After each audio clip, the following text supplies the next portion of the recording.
The 5-star Diamond, Inn at Little Washington in Virginia, is open for dinner only 5 nights a week. Here, the guest's experience begins before they even step out of their cars. The valets are, of course, the first impression of the inn, so we always want them to be at attention and smiling at everybody as they come. We've dressed them in seersuckers for the summertime, and in the wintertime we have tweeds, so we're trying to create a sense of place. They're a wonderful, wonderful addition. Patrick O'Connell, as well as all of the dining room managers, are very attentive, and they're always constantly pushing us to do our best. You don't really realize until you're in this kind of environment how going just the small extra mile really makes the largest difference in somebody's stay.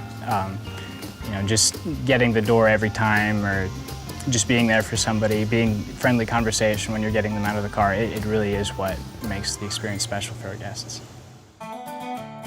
Service can really differentiate a place. You have to get inside the guest's head. You have to intuit what they're looking for, and you have to imagine their expectations. And then you have to adapt to the signals that they're giving you. Great service is about attention to detail that you give to the guest in terms of what they want and when they want it. For example, somebody is looking up. They're looking up for a reason. Maybe they want the bill, maybe they want more wine. So it's understanding what they want and just being there at the right time for them, just at that very moment. So we call all of our guests behind the scenes humans. I just always say, how many humans are on that table, or how many humans are we serving tonight? One day a boy in the kitchen said, Chef, I mean, if they're humans, what are we? And I said, you idiot, we're superhumans. There is an amazing ballet that goes on in a dining room every night, and the restaurant dining room really needs to be set up so that that can happen smoothly and fluidly without the diners even noticing. The best service is the service that you don't even realize is there. Patrick is very keen on how we move in and around the dining room. So we always try and go in the same direction and keep the flow of the dining room so there are no hiccups. Chef says that service done properly is a ballet.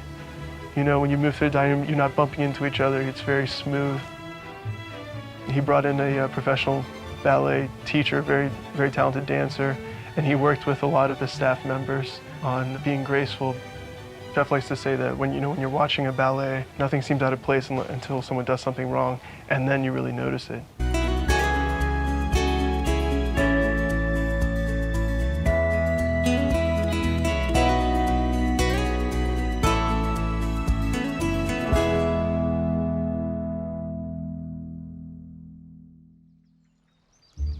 The Inn at Little Washington has become a firm favourite with American movers and shakers who travel from the capital to eat here. We get a lot of politicians because we're in proximity to Washington, D.C., and we get our share of the glamour quotient. Over the years, we've had a lot of actors and actresses, Jack Nicholson, Ryan Reynolds, Warren Beatty. Normally we wouldn't serve lunch, but we actually opened up for Barbra Streisand. She came and had lunch one afternoon. It's always a buzz. The room always loves it. There's just that little frisson that happens when somebody who's recognized by everyone walks through. We certainly have had a lot of celebrities. The ballet is particularly perfect on those nights. Patrick's exuberant and lavish take on grand British country house design extends even to the kitchen.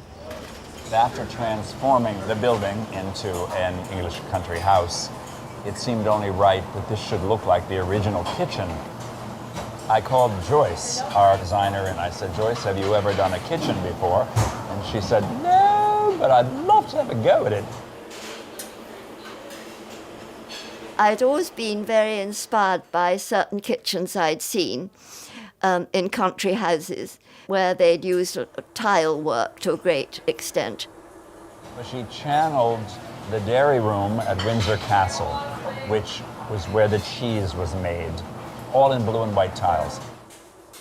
If you see the drawing of the kitchen and the completed result, the interpretation is remarkable.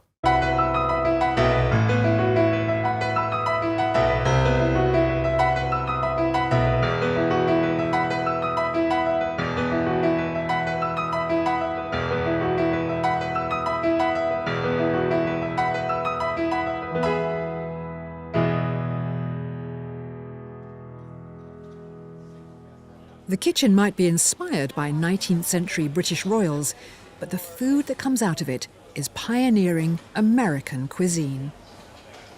Tasting menus start at $178 a head. For a small premium, there's a chef's table. Here, the self-taught king of modern American cookery calls on an even higher power to welcome his guests. Robert Mondavi, the famous California winemaker, once referred to me as the Pope of American cuisine. So we decided to have a little fun with that and have a formal arrival ceremony for each guest with an acolyte, a little incense. We take our work very seriously, but not ourselves. Welcome, so nice to have you here. We started it tongue-in-cheek and not knowing how the guests might respond, and they find it so moving. There's nothing better than having the entire crew stop what they're doing and welcome them, greet them into our space. Just costs us a couple of minutes and a little coordination, and we can give them an experience that they can't get anywhere else. Whether chef's table or main dining room, meals end with another unique experience. Guests are offered their final course from the restaurant's very own cow. So this is Farah, the cheese cart. She's modeled after a Blue Ribbon Award-winning cow from Iowa State Fair. Part of what Patrick does is inject humor into the service. Every night, a cheese cart is an option for dessert. It has anywhere from 14 to 25 cheeses on it from all over the world.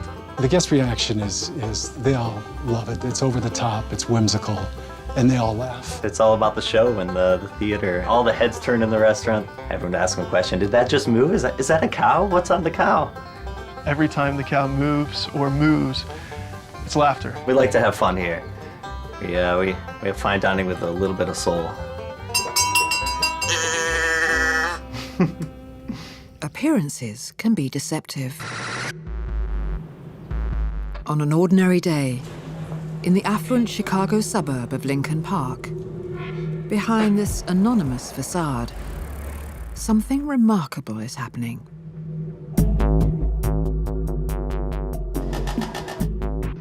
Forget signage, windows, and conventional menus. If you come to dine here, at Alinea, you should expect the unexpected.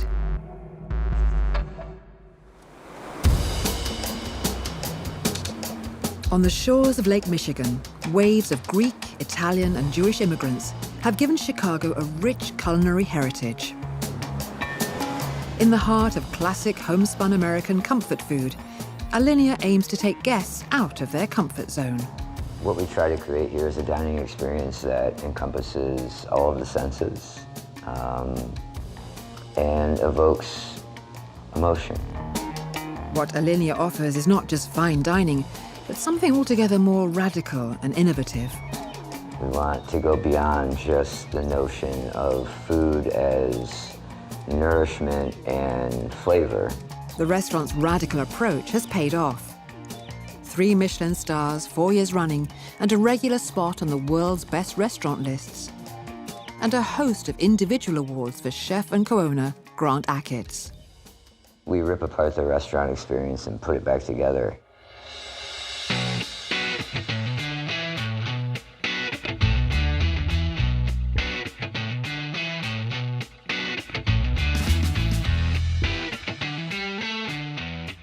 There's that element of being like a child, right? You're exploring, the world is huge, and you have this curiosity that you get to kind of pick away at. And what could be more childlike than balloons? Balloons are happy. And it typically reminds you of when you're a kid, because they're very childlike. And so you have grown adults sitting at a table and they're handed a balloon. They immediately giggle or laugh. They inhale it, the helium, out of the balloon, and they talk like Mickey Mouse. And then there's more laughter, and then they eat a green apple taffy, which is also very childlike. That is a good example of how we try to interject emotion into this dining experience. I think a growing number of young chefs, for the first time in history, they're thinking about what's going on in the head of in the mind of their diners, and that in order to deliver great experiences, they need to know not just about culinary techniques, but also about this science, the psychology of managing expectations. They start by thinking about what would it be like to be my diner? And it comes down to that very emotional, it's not a technical skill, it's an emotional skill, to understand what it is that will give people pleasure. It's about the philosophy, it's about the approach of making that 17-course menu, that 20-course menu, a different experience. And I think that's the word that needs to be emphasized, is the experience. Grant finds inspiration in surprising places, sometimes right under his feet. Literally, right under his feet. We don't have the luxury of stepping out our front door and having a wooded area where we can forage mushrooms. We have concrete and we have graffiti. We said, you know what, why don't we embrace the urban environment? What can we do? And so we made our own concrete plates, and then we modeled the food to mimic the broken concrete. And then out of that concrete, always in the spring, you find that those little flowers or pieces of grass or weeds or whatever that'll peek their way through. And then at the very end, once it lands on the table, we have these paint cans that the front of the house will shake, and it makes that sound like spray paint makes, and they tag a graffiti of carrot paint onto the dish to finish it.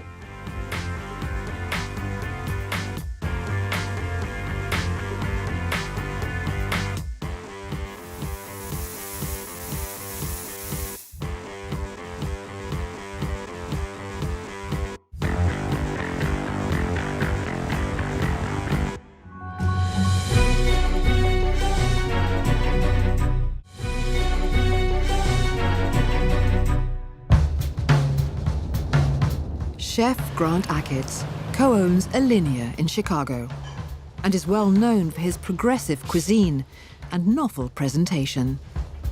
We got balloons that float around, we got aromas, we got mimicking concrete rubble. We do all these things, but at the end of the day, it's food. Has to taste good, has to be satisfying on a physiological level. One of the defining things of all the greatest chefs using these techniques is what they're thinking about first and foremost is, how does this deliver the flavor of the ingredient to the diner?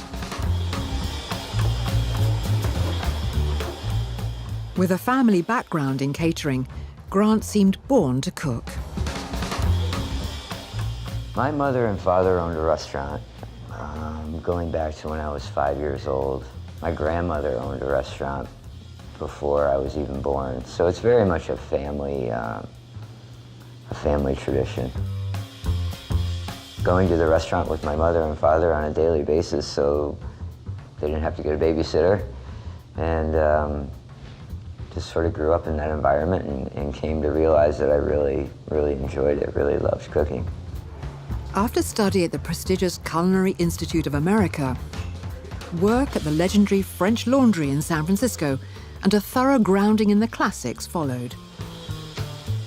For Grant, cooking in America means a freedom to experiment. Cuisines are undefinable to a certain degree, especially American cuisine, because our history only goes back so far. It's a melting pot of all the cultures in the world. So, the food here at the restaurant is progressive American.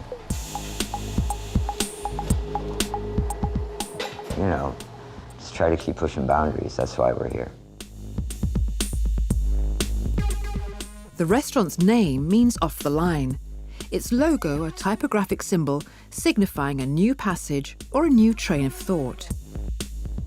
I don't think that it's what we do differently, it's how we put all of those things together to make the cohesive whole different.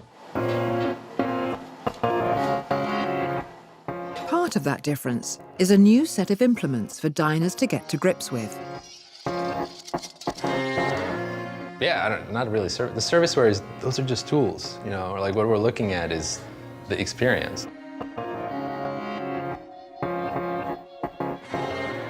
Martin's design challenge was to reimagine everyday tableware, although in his view, it's not yet entirely redundant. I don't believe that the days of the white round plate are numbered. I think it has its place, and I, for one, don't want to eat off of a self-supporting skewer every time I go get a hot dog. But I think what's really valuable is expanding the toolbox and understanding dining experience as an experiential business, not as food business. That challenge to guests' preconceptions starts even before they enter the dining room. They've already come from the streets right here of Chicago, and what they've seen is a black door, nondescript building. They walk into a very disconcerting hallway. It's all these things that make them feel very ill at ease, and then they step through these stainless steel doors, and they're welcomed by one of our team members. You'll notice that it's relatively simple in its approach. No tablecloths, a simple napkin on the table. So we want them to be able to have a template or a place where this blank canvas, as it were, we're here on our tables and the chef can do whatever he wants to make the experience come to life off of that table. Each night, the restaurant serves an 18-course tasting menu to 90 diners who've paid up to $275 a head in advance. There's no a la carte, and guests are only given the menu when the evening is over. We want the experience to be somewhat of a surprise. It would be like the magician telling you how he did a trick and then performing it for you. There's no element of intrigue or surprise. Chef! Doors! Doors! Grant's reinvention of the dining experience extends to how he runs his kitchen. By 8 clam, one's going to be a veg. On the 4 top, 1 vegan, 1 veg directly on deck. Yes, chef.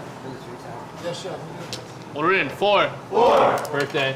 When I was training, the chef would always expedite. And to me, it's a very misguided delegation of a skill set. The chef is ideally the most skilled cook in the kitchen. So why would he be moving paper all night long? Why wouldn't he be touching and tasting the food? It just doesn't make any sense to me. So I would rather have somebody dedicated to it, hyper-focused on it, making sure it's meticulous and exact, allowing me touching, tasting, plating the food. To me, that's what a chef should do. Grant's refusal to be bound by convention extends into the dining room and onto the dining table. As a chef, why am I beholden to the dimensions of a plate? You would go to a cathedral in Europe and you would see this scale of art on these ceilings, and I would go, I can only paint on this big of a canvas, and they get to paint on an entire wall. So come home and go, well, here's basically a giant plate. Why can't we use the entire tabletop as our plate?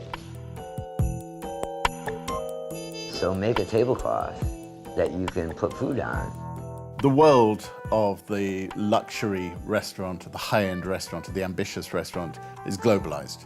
And so everybody's competing with each other, and they're competing to be special, which means that we are going to see endless innovations like eating straight off the table or a different type of table.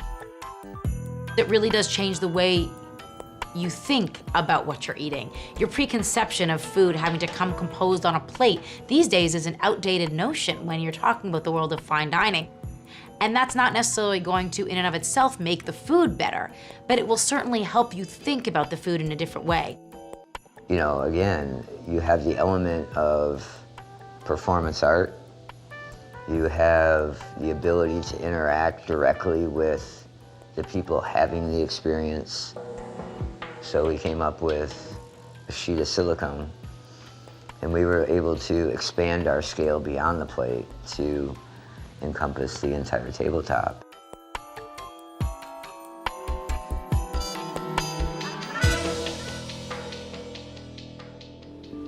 Welcome to the world's first tall-glass undersea restaurant. Here, relaxed luxury is the name of the game. The natural setting invites a very different kind of service to most high-end restaurants. With that in mind, they have a unique dress code to echo their unique surroundings.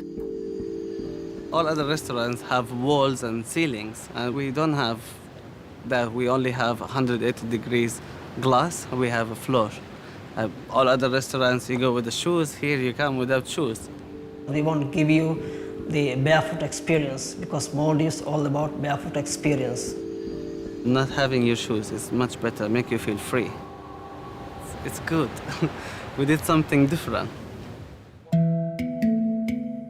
Named as the most beautiful restaurant in the world by the New York Daily News, Ita has seen its fair share of romance. A lot of guests came here just to propose.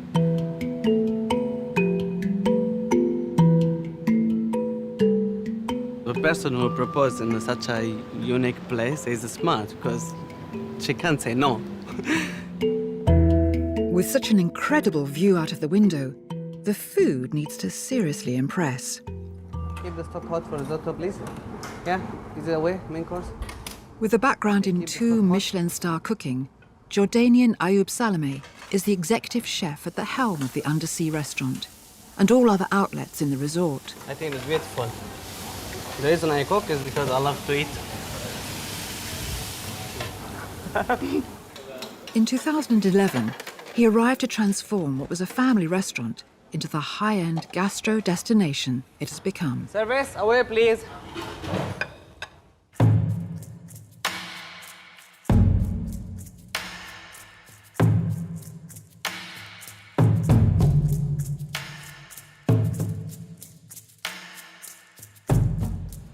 When I create these degustation menus, all what I'm thinking of is it has to satisfy me first. So I am a high demand, and if I don't like it, I don't serve it. It's a challenge for me to compete the view. I need something which grab your attention.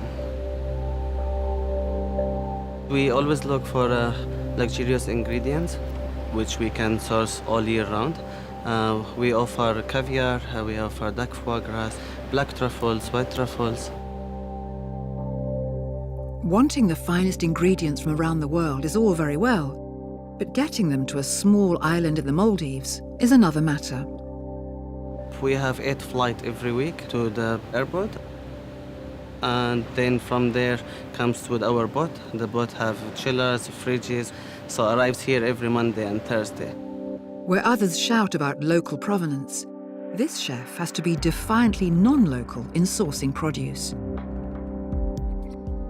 We buy beef from Tasmania, we buy beef from German, we buy the asparagus these days from Holland, avocado from Kenya, the lettuce from Australia, from Thailand, from India, with some potatoes and tomatoes from Sri Lanka. We also have things like gold salt, which we do the finishing of Ita dishes, for especially with the new menus. 400 grams, it costs almost $2,500. People love it. Just think new, keep me updated. Every time I travel, come back with a new product, new items. Though there is at least one local dish. My favorite dish will be the Maldivian lobster carpaccio. Fine dining amongst the marine life in paradise does not come cheap. In fact, this restaurant is regularly listed as one of the most expensive in the world.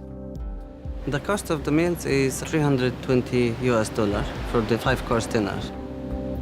Many guests book the restaurant only for them, which might cost $10,000 and above, and it's worth it. These places are certainly worth the experience. If you have the money and you can really relax and let yourself enjoy it, it's a huge adventure. It's a once-in-a-lifetime experience. What's the fun of having the money if you're not going to spend it on things that give you pleasure and make you think, make you happy? The place is unique. The food is made with passion and love. It's just like what everyone is looking for. My mom is always saying, your eyes eat first. Your eyes eat before your mouth. So I always like to have my dish, like you look at the dish and say, oh, I'm gonna eat you.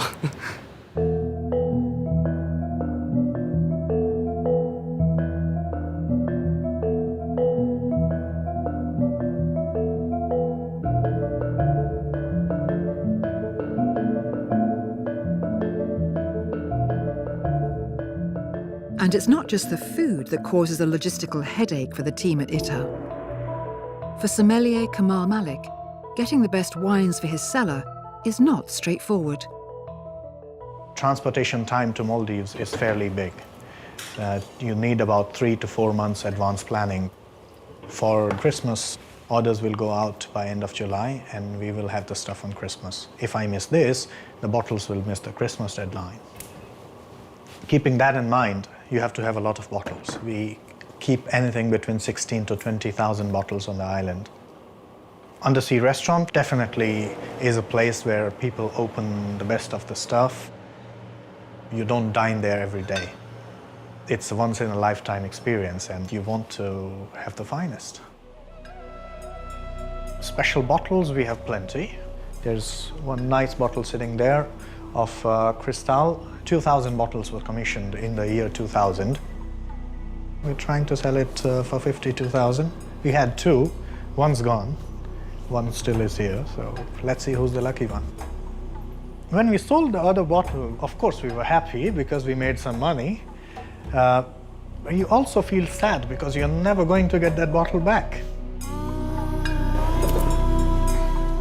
To complement the extensive wine list, the team has developed its own specialities. Ita itself means mother of pearl. So we do a cocktail called the Pearl. Comes in a martini glass with a big rock of ice, colored with some blue curacao to give it that effect, and it's a martini. It's a beautiful drink. ITA is an undersea 14-cover restaurant. It was built in Singapore, then shipped to the Maldives, where all 175 tons of it were sunk 5 meters beneath the waves. It took actually 13 hours to sink the whole structure down. The restaurant, which cost a staggering $5 million, raised the bar in the unique dining stakes. Mr. Salim, he's the owner of the resort. He was the one who came up with this crazy idea of putting a restaurant under the sea. Yeah, hats off to him. Good idea. Here, diners enjoy a 5-course European-inspired menu, eye to eye with the likes of stingrays and black-tip reef sharks. As well as their barefoot rule, the staff need to match their service to the beautiful surroundings. To be able to do it, you have to have the right skilled people who are able to take care of you well. And here you can find 4 kind of different sorts. What we want to achieve is the right balance, where you're not disturbing, but the needs are being taken care of. Service is much more than just service. It's about hospitality, and it's about the connection and the bond that you create and share with people. It's about making people feel special. That's what it's about. First thing that they do is to offer to take pictures. 1, 2, because that will stay with you for a long time. Thank you. So black tip. The team is trained to tell you the names of those fishes that you would generally come across. These are the bluefin jackfish here. We just want to make it memorable, to make it special. There's a very fine line between wowing your diner and serving food that has soulfulness, and you really need both to be a great restaurant. Food and service, they are both important. Let's go. Nice and clean. Service are the mirror who's delivering the chef experience. That takes a lot of training on how to serve the dish. Simple as that. Finish. It all needs to come together. The experience has to be, at that seamless level. If you only remember the food or the wine or the ambience, then, the restaurant failed.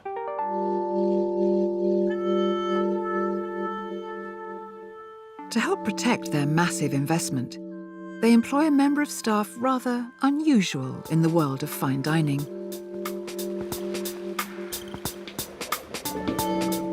Not many restaurants need a scuba diver to clean the windows twice a day. We see sharks just swimming by, and sometimes stingrays. There's an artificial reef that was built just at the level of data, so there's good coral life. And from the surface, they feed the fish from time to time. It's very nice.